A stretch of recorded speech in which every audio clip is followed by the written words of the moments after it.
Old hat anyway, all wearing leather gear. And we decided we didn't want to look sort of ridiculous, just going on, because more often than not, sort of too many people would laugh.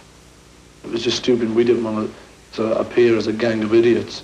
And Brian suggested that we just sort of wore ordinary suits. So we just got what we thought were quite good suits and just got rid of the leather gear. That was all. And you had yours pinched anyway? Oh yeah, I had my pants pinched anyway. We didn't laugh at them in Liverpool.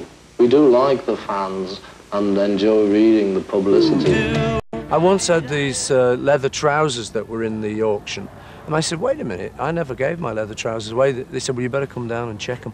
So there's this scene with me in this lawyer's office, awfully serious, checking out this terrible pair of leather kecks. And I said, they're not mine. He said, well, are you sure? You swear to this fact? I mean, it does get a bit ridiculous sometimes. Still, you know, so does life. I've been teasing you about leather trousers during the programme so far. I'm sure one of you two have probably guessed who we're talking about. If not, I think that gives it away, to be honest. During their early performances in Hamburg, the look designed by a tailor there helped to define the Beatles.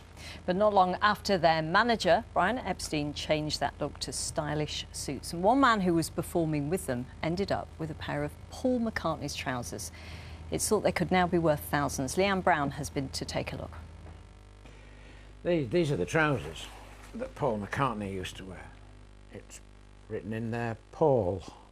Mike was in the Yorkshire Jazz Band, which supported the Beatles on many occasions at the Cavern Club in Liverpool, and he became good friends with the group's manager. We were sort of looking around the dressing room to see everything was gone, and the trousers were in a bag hanging up.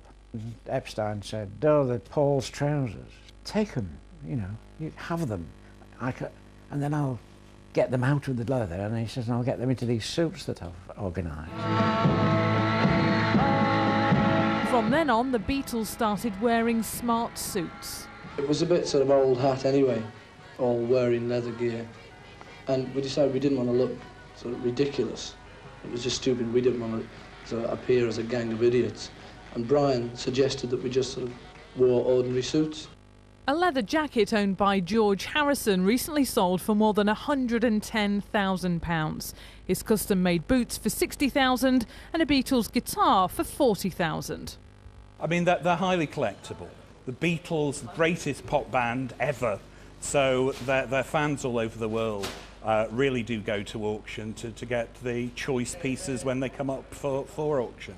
Looking back at photos, the trousers' unique style is clear to see. This picture was taken at the Cavern in 1961. We can see creases that are indicative of the way that a person might wear those trousers. It's like a fingerprint, almost. They're exactly the right inside leg measurement, and they're exactly the right waist measurement. They went to a small independent tailor in the St Paul's district of Hamburg and commissioned the trousers to be made. That's what makes these trousers so very individual. The family now hope the trousers could go to a museum so that everyone can enjoy the story they have to tell. Leanne Brown, BBC Northwest Tonight. Well, I wonder if they'd still fit him. I don't know. I don't think I could get one of my legs into them. They look quite tight around the waist, don't they? I guess if you're going to sell them or auction them, is it worth more if they're not washed, Di, or would you get them cleaned? They're quite old. I have no knowledge. I'll be honest with you.